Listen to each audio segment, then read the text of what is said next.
Not no barrels, not 1,000 barrels, not 5,000 barrels a day, as BP initially told us. According to new calculations from federal scientists, nearly 5 million barrels of oil gushed into the Gulf of Mexico from BP's oil spill before BP put in place its temporary cap July 15th. That's about 62,000 barrels of oil a day at its peak, and more than 12 times what the government originally projected. The new figures, based on pressure readings at the well itself and the penalties under the Clean Water Act, add up to $5.4 billion for 4.9 million barrels. BP claims it's recovered at least a part of that, so won't have to pay. But how they're cleaning up has everything to do with those numbers, keeping them low and keeping workers as silent and obedient as possible seems to be job number one at BP. Today we're going to talk with someone who is speaking out. She has worked for subcontractors working for BP, and she's been sending her inside information to the blog site, The Political Carnival. Lots of thanks to TPC for putting us in touch. Martha, that's what we're calling her, from Florida, joins us next. I'm from the Gulf Coast. I vacation here. My family spends a lot of time here. And so I have a personal vested interest in ensuring that we get this job done right. I'm Keith Sayon. I'm in charge of BP's cleanup on the Gulf Coast. BP's taken full responsibility for cleanup in the Gulf, and that includes keeping you informed. Our crews are cleaning the Gulf beaches 24/7. When oil is spotted, shore cleanup assessment teams mobilize, and we get right to work. Martha, thanks for joining us. What's your response to what BP's Director of Cleanup has been telling us through those ads? Hi, Laura. Happy to be with you today. Well, every time I see that ad on my own television set, I always have to hit the mute button because it just makes me so angry when I know the reality of the situation workers are dealing with up there versus the picture the public gets either through mainstream media or commercials like that, because it's nothing like what he says. That, they do have workers 24/7, but what they don't know is that BP has reneged on a lot of the employment contracts that they had with people. Workers are having their pay cut. They're being told no more per diem, no more housing. Some people were stranded there as a result. They're not being given proper gear. They don't get what's called an MSDS. It's a medical safety data sheet, which tells you all of the toxins that you'll be dealing with and what the effects are of those toxins on the human body, and it's required by OSHA regulations. What was your experience, Martha? How did you end up working for a subcontractor for BP? Why did you stop? I technically do wildlife rescue, but that's a whole nother situation in itself because BP's wildlife contractor is keeping a tight lid on who's allowed to work with the wildlife. So I wasn't able to get in that avenue, and I went for the oil spill cleanup. I happen to have what's called a 40-hour HAZWOPER certification. And according to Keith Sayon, who you just heard in that commercial, that is a required credential to work the spill. But what we're finding out is that a lot of the people being hired to work the spill have no such credential, or they gave them the credential after 2 to 4 hours of training, and there's no way you can do a 40-hour HAZWOPER course in 2 to 4 hours. Now, not having fully trained technicians doesn't make much sense if your agenda is really to clean up the shoreline and the waters of the Gulf.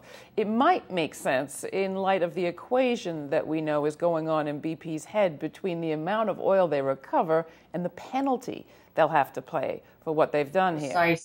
Precisely. And that touches on not only the type of worker they're bringing in, but the dispersant that they were using. For example, I know that they were using prisoners to do some of the cleanup work because they don't have to pay them at all. And they get tax benefits from using them. They also are now hiring from the unemployment offices exclusively. So I know those people don't have the certification required. And if they hire you with a W-11, which I was sent from one of the employers to fill out, that means they're getting HIRE Act, H-I-R-E, the HIRE Act. They're getting money from the government for that. So basically what anything BP does or doesn't do is to preserve their profits and their future ability to operate within the United States. No more, no less. What do you make quickly of the numbers of gallons, the data still coming in? What was your experience when it comes to how aggressively you were told to search or not search for the oil?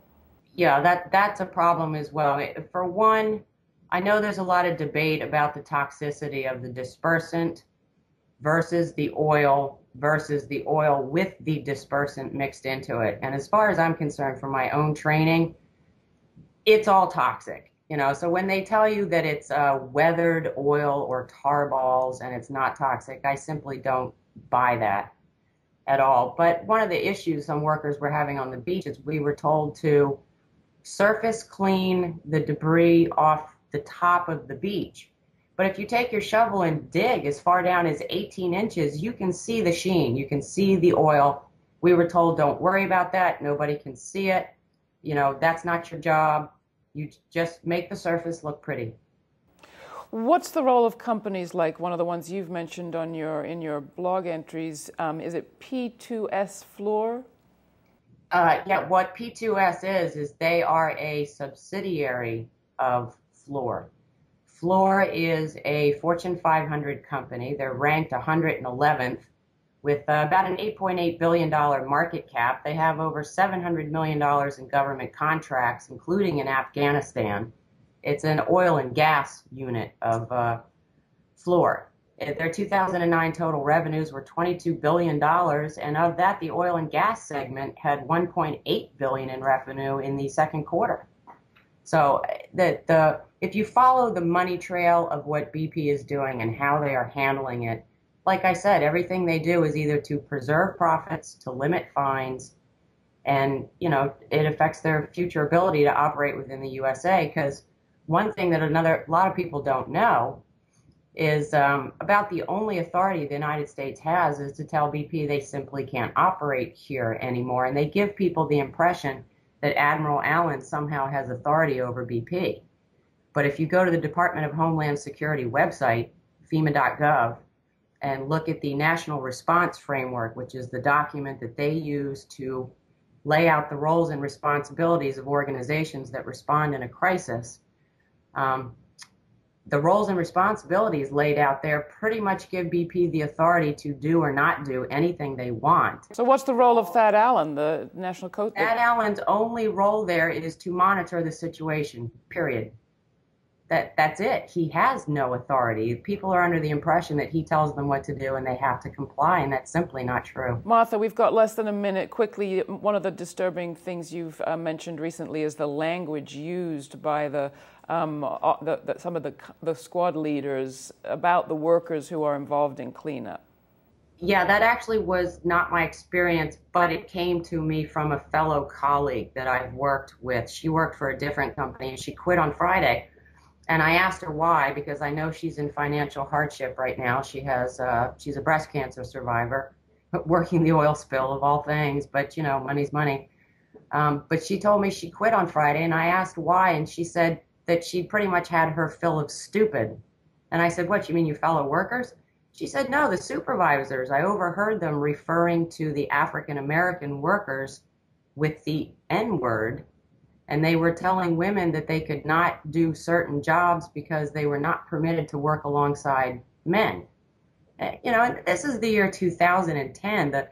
The racial slur is shocking enough, but then to also throw in the sexism when people are stepping outside their comfort safety zones to try and help the Gulf residents with this. You can see why people quit. Martha, we're going to stay in touch with you, and I urge people to follow your reports at Political Carnival. Thanks so much for joining us in this first, I hope, of your reports for GRITtv. We're going to go out with this from Pete Seeger. And when drill, baby drill, turns to spill, baby spill, God's counting on me. God's counting on you. Try it. Yes, when baby drill turns to spill, baby spill, God's counting on me. God's counting on you. Sing it with harmony. Hoping we'll all through. Hoping we'll all